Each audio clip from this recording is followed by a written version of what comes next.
आज के current affairs class में हम इन 5 टॉपिकों को डिस्कस करने जा रहे हैं जो हमारे कॉम्पिटिटिव एग्ज़ाम के लिए बहुत ही ज़रूरी है। तो चलिए शुरू करते हैं।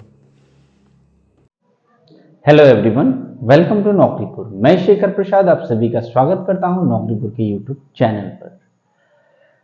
फ्रेंड्स, आज मैं आपके लिए लेके आया हूं वीकली करेंट अफेयर्स, जिसमें हम 5 टॉपिकों को डिस्कस करने जा रहे हैं।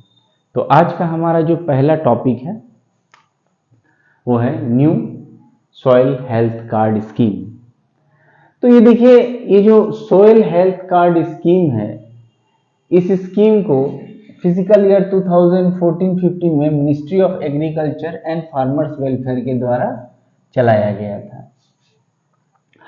तो न्यू सॉइल हेल्थ कार्ड को चलाने के पीछे सरकार का लक्ष्य यानी एम क्या था कि जितने भी फार्मर्स है पूरे नेशन में, उनको जो है अपने सोइल का जो गुण है, जो क्वालिटी है, उसके बारे में उनको पता चले कि उनके सॉइल को वो जिस पर्पस के लिए यूज कर रहे हैं, यानी कि जो क्रॉप्स वो लगा रहे हैं अपने सॉइल में, वो सही है या नहीं है, उनसे उसको लाभ होगा या नुकसान होगा। तो इसी सबको ध्यान में रखते हुए भारत सरकार ने 2014-15 में सॉइल हेल्थ कार्ड स्कीम जो है वो लॉन्च किया था। फीचर्स देख लेते हैं। फीचर्स की अगर हम बात करें तो this cards furnish the farmers with the information about their soils, nutrients, composition along with the recommendation for applying the appropriate amount of nutrients enhanced to soil health and fertility। यानी कि जो soil है उसमें जो nutrients है, उसमें जो fertility है, उनमें जो गुण है, ठीक है, उसमें कितने अमाउंट में उसमें आप ये न्यूट्रिएंट्स मिलाए ताकि आपका सॉइल का हेल्थ जो है वो ठीक हो, बेटर हो, और उसमें फर्टिलिटी आए। किसान को इस बात का सटीक ज्ञान होना चाहिए, साइंटिफिक नॉलेज आना चाहिए। उसके बाद soil health provide 2 sets of fertilizer recommendation for 6 crops including recommendation of organic manures.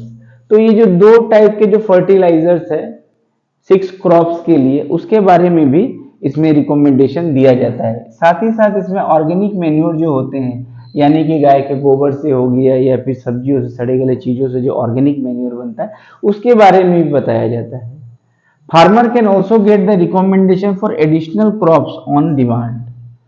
So farmers को रिकमेंडेशन मिल सकता है एडिशनल क्रॉप्स के लिए, अगर वो चाहे तो ग्रो करना। ये 6 के अलावा भी farmers can also get recommendation। so national productivity council, जिसको नेशनल प्रोडक्टिविटी काउंसिल, जिसको एनपीसी कहा जाता है, carried out A study on soil testing infrastructure. तो इन्होंने एक सॉइल टेस्टिंग इंफ्रास्ट्रक्चर के लिए इन्होंने एक स्टडी निकाली थी ताकि फास्टर डिलीवरी हो सके सॉइल हेल्थ कार्ड की इंडिया में। 2017 में ये काम किया गया। तो रिजल्ट क्या है इसके बाद? तो देखा गया कि 5 से 8 से जो 10% जो सेविंग्स है, ठीक है, 8 से 10% जो है वो सेविंग्स किसान को देखने को मिला उनके क्रॉप्स को उगाने में, जब इन्होंने ये साइंटिफिक मेथड का इस्तेमाल किया। साथ ही साथ ओवरऑल इंक्रीज देखा गया इनके क्रॉप्स में 5 to 6% का उछाल मिला। जितने वो ग्रो करते हैं उससे 5-6% ज्यादा ग्रो होने लगा। तो ये हम न्यूज आज क्यों पढ़ रहे हैं जबकि ये 17 और 2014 का न्यूज है? तो हाल ही में भारत सरकार ने सम अपग्रेडेशंस लेके आए हैं, कुछ अपग्रेडेशन किया है, और जिसके कारण इसका नाम दिया new soil health card scheme. याद रखिएगा, new soil health card scheme. तो फ्रेंड्स, इसीलिए new soil health card scheme जो है ये इंपॉर्टेंट हो जाता है आने वाले कॉम्पिटिटिव एग्जाम्स के लिए।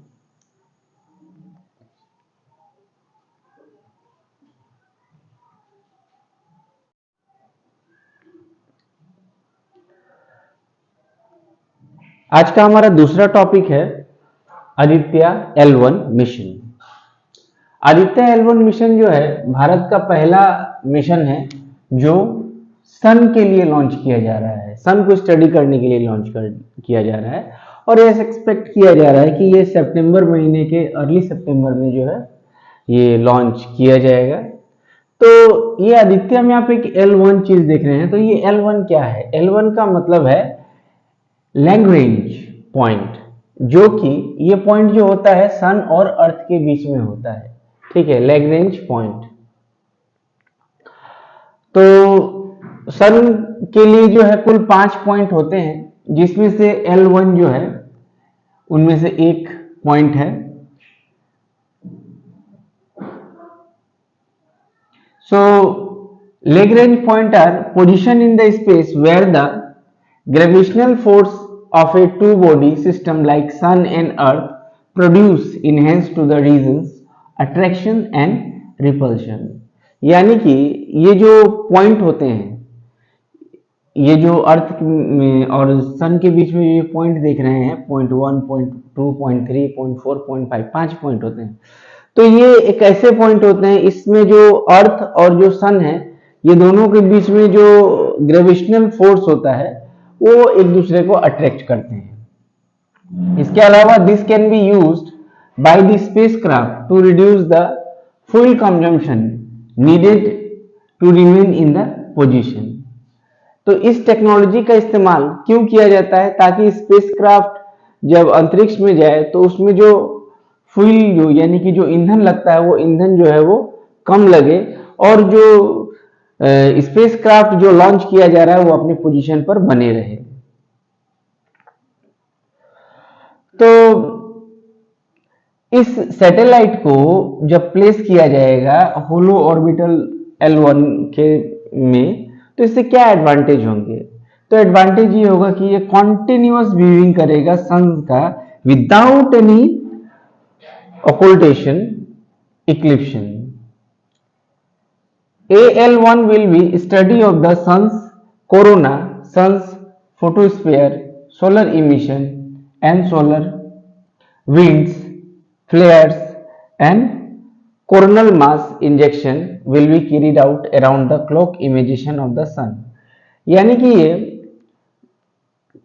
सूरज का जो है फोटोस्फीयर, सोलर इमिशन जो होता है, साथ ही साथ सोलर विंड्स, इसमें से जो फ्लेयर्स निकलते हैं, उसके बाद जो सन का जो कोरल मास है, ये सब के बारे में जो है ये हमको फोटोज इमेजेस जो है स्टडी करके बताएगा।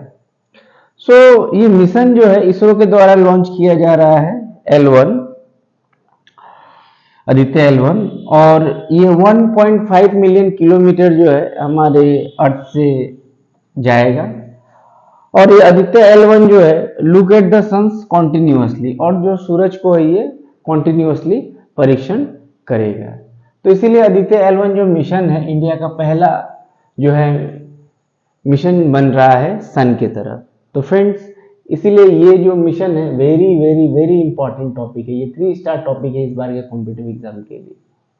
चंद्रयान 3 तो है ही, साथ साथ ये भी है, तो इसीलिए आप इसे बहुत अच्छे से पढ़िएगा।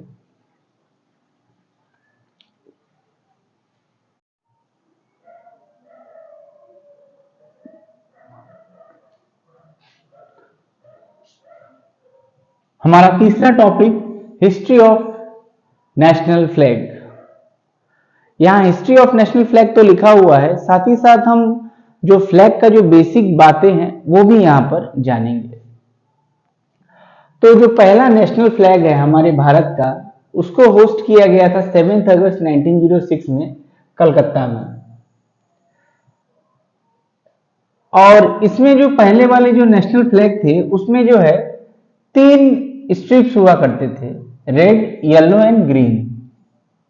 बाद में 1921 में फ्रीडम फाइटर जिनका नाम था पिंगली वेंकैया, ये महात्मा गांधी से मिले और इन्होंने प्रपोज किया एक बेसिक डिजाइन नेशनल फ्लैग के बारे में, जिसमें व्हाइट, रेड और ग्रीन उस समय ये बैंड्स रखे गए थे। आफ्टर अंडरगोइंग सेवरल चेंजेस, बहुत सारे बदलाव के बाद जो है ट्री कलर जो तिरंगा है वो नेशनल फ्लैग के रूप में एडप्ट हुआ कांग्रेस कमेटी की मीटिंग में, जो कि कराची अभी वर्तमान पाकिस्तान में जो है वहां पे 1931 में हुआ था। तो आज जो हम नेशनल फ्लैग का स्वरूप देख रहे हैं वो स्वरूप एक दिन में नहीं आया है, काफी चेंजेस के बाद आया है। तो हमारे जो भारत के पहले उपराष्ट्रपति थे डॉक्टर सर्वपल्ली राधाकृष्णन जी, उन्होंने बताया था कि फ्लैग में जो प्रत्येक जो कलर है वो किस किस चीज को रिप्रेजेंट करते हैं। सबसे पहले अशोका चक्र, जिसको धर्म चक्र भी कहा जाता है, तो इसमें जो law of Dharma life movement, यानी कि जीवन जो है गतिशील है और जीवन की गतिशीलता को दिखाने के लिए अशोक चक्र बनाया गया है। अशोक चक्र में कुल जो है 24 जो है वो क्या बोलते हैं स्ट्रिप्स होते हैं, जो लाइंस होते हैं। कलर है, सैफरन कलर दिखाता है डिसइंटरेस्टेडनेस। डिसइंटरेस्टेडनेस शब्द का अर्थ होता है निष्पक्षता। साथ ही साथ ये करेज भी दिखाता है, याद रखिएगा कहीं कहीं करेज भी लिखा हुआ है। इसके बाद व्हाइट जो है वो ट्रूथ को दिखाता है, सत्य को दिखाता है। और ग्रीन जो है वो relation to the soil, our relation to the plant of life. So plant life तो हमारा सॉइल के साथ, और जेहेतु हम एक कृषि प्रधान देश है इसी कारण ग्रीन इसका भी सिंबल है। हाल ही में 2021 में जो है अमेंडमेंट किया गया था नेशनल फ्लैग कॉन्डेक्ट 2002 को।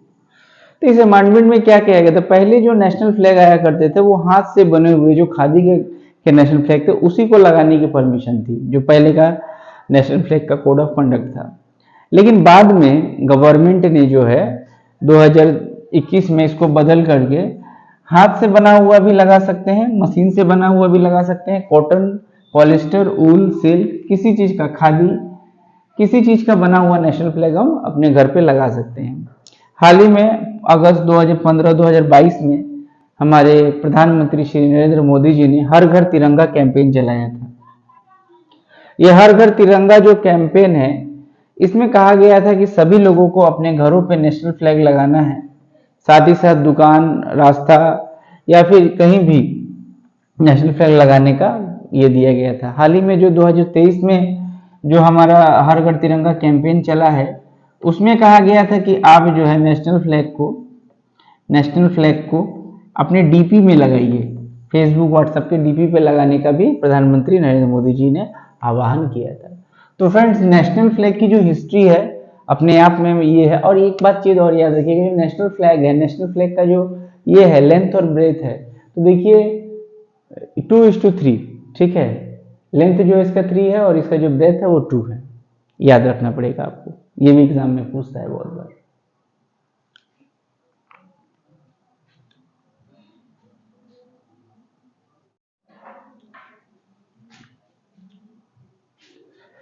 हमारा नेक्स्ट न्यूज है कामाख्या कॉरिडोर प्रोजेक्ट। तो कामाख्या कॉरिडोर प्रोजेक्ट जो है वो इनिशिएट किया गया है, स्टार्ट किया गया है स्टेट गवर्नमेंट के द्वारा, हमारे असम सरकार के द्वारा। और ये जो कामाख्या कॉरिडोर प्रोजेक्ट है ये इंस्पायर्ड है काशी विश्वनाथ कॉरिडोर प्रोजेक्ट के ऊपर, ये इससे इंस्पायर्ड है। तो एक बार जब ये कामाख्या कॉरिडोर प्रोजेक्ट कंप्लीट हो जाएगा तो इससे क्या होगा कि जो दिव्यांग और जो एल्डरली पिलग्रिमीज है, दिव्यांग यानी कि जिनको चलने फिरने में दिक्कत है, और जो हमारे बुजुर्ग जो तीर्थ यात्री हैं, उनको क्या होगा कि कामाख्या मंदिर में पहुंचने में आसानी होगी। So under this initiative the temple surrounded area will be expand from the 3000 square foot to 10,000 square feet across 3 levels. तो ये मंदिर का भी जो वर्तमान परिसर है वो 3000 स्क्वायर फुट से बढ़ के 10,000 स्क्वायर फुट तक चला जाएगा। तो ये जो कॉरिडोर है this will be widen from 8 to 10 feet about 27 to 30 feet. इसका जो कॉरिडोर बनेगा उसकी जो लंबा ये चौड़ाई होगी, वाइडन होगा। और ये प्रोजेक्ट जो है जब कंप्लीट हो जाएगा एक बार, तो 8 से 10,000 जो तीर्थ यात्री है एक बार में वहां पर आ सकेंगे। इतनी बड़ी भीड़ को अकेले संभालने का कैपेसिटी जनरेट हो जाएगा। आप जानते हैं जैसे कि अम्बुबाची मेला हर साल जो कामाख्या टेम्पल में लगता है, उस समय लाखों श्रद्धालु जो है बाहर देशों से आते हैं, जिसके कारण क्राउड बहुत हैवी हो जाता है, जिसे संभालना मुश्किल हो जाता है प्रशासन के लिए। तो ये जो मंदिर है पहले जो ट्रेडिशनल नगरा स्टाइल में बना था, जो नॉर्थ इंडिया का स्टाइल है, और सैनिक स्टाइल जिसको मुगल स्टाइल भी कहा जाता है, दोनों का कॉम्बिनेशन बना था। तो अभी इसको नीलाचल स्टाइल आर्किटेक्चर का नाम दिया जाएगा, जो नया कॉम्बिनेशन डिजाइन होगा इस मंदिर का। तो ये असम का ओनली टेम्पल होगा, this is the only temple of Assam having the fully developed ground plan. यानी कि ये मंदिर कैसा बनेगा, कहाँ क्या होगा क्या नहीं, ये फुल्ली डेवलप्ड ग्राउंड पे रहेगा। तो ये पहला ऐसा अपने आप में मंदिर बनेगा हमारा जो कामाख्या मंदिर है, जिसमें पहले से प्री प्लान्ड फैसिलिटीज अवेलेबल होंगी। तो होप ये मंदिर जल्दी कंप्लीट हो जाए, ताकि हम भी आने वाले समय में माँ के दर्शन करने जा सकें।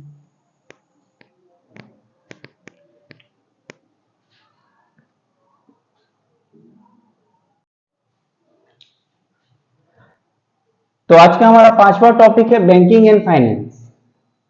तो बैंक ऑफ हिंदुस्तान जो है वो फर्स्ट बैंक है जो इस्टेब्लिश किया गया था 1770 यानी 1770 में, और ये उसके बाद first bank with the limited liability manage by Indian boards, यानी कि इंडियन बोर्ड के द्वारा जो पहले बार मैनेज किया गया था वो अवध कॉमर्शियल बैंक था, जो 1881 में इस्टेब्लिश हुआ था। और जिसको हम फर्स्ट प्योरली इंडियन बैंक कह सकते हैं वो है पंजाब नेशनल बैंक, जो 1894 में इस्टेब्लिश किया गया था। उसके बाद बैंकिंग सेक्टर में जो है वो चेंजेस आने लगे। चेंजेस के बाद बैंकों का नेशनलाइजेशन होना स्टार्ट हुआ during the period of Indira Gandhi ji के पीरियड में। So step toward the social banking was taken with the nationalisation of 14 commercial bank. देखिए पहले जो है 19 जुलाई 1969 को 14 बैंकों को कॉमर्शियलाइज किया गया था, सॉरी नेशनलाइज किया गया था, और उसके बाद फिर 6 और बैंकों को नेशनलाइज किया गया 1980 में। तो total number of public sector bank बन गए उसके बाद 27 जो है पब्लिक सेक्टर बैंक आ गए। बाद में 1993 में government merge new bank of India with Punjab national bank. उसके बाद भारतीय महिला बैंक, जो इंडिया का पहला बैंक, एक्सक्लूसिव बैंक जो सिर्फ वोमेन्स के लिए बना था, जिसका हेडक्वार्टर न्यू दिल्ली में था, 19 नवंबर 2013 में स्टैब्लिश किया गया। बाद में अच्छे प्रदर्शन नहीं होने का जिसको एसबीआई के साथ 2017 में मर्ज कर दिया गया, मिला दिया गया। तो देखिए इन सब जो बैंक है, इन सभी बैंकों का जो बैंक है, यानी कि फादर ऑफ कह सकते हैं इन सारे बैंकों का, वो है रिजर्व बैंक ऑफ इंडिया। तो रिजर्व बैंक ऑफ इंडिया क्या है? सेंट्रल बैंक ऑफ इंडिया है, जिसे जो है reserve bank of India act 1934 में इस्टेब्लिश किया गया था, और ये ऑपरेशनल हुआ था 1 अप्रैल 1935 से। इसको बैंक ऑफ बैंकर्स भी कहा जाता है, बैंकर्स बैंक इसको कहा जाता है, ठीक है, बैंक ऑफ बैंकर्स बैंक, यानी बैंकों का ये बैंक है। और इसे 15 अगस्त 1947 को नेशनलाइज किया गया था सेंट्रल बैंक के हिसाब से। तो फ्रेंड्स बैंकिंग फाइनेंस में ये जो बेसिक बातें हैं कुछ ये बहुत सारे कॉम्पिटिटिव एग्जाम में आते हैं।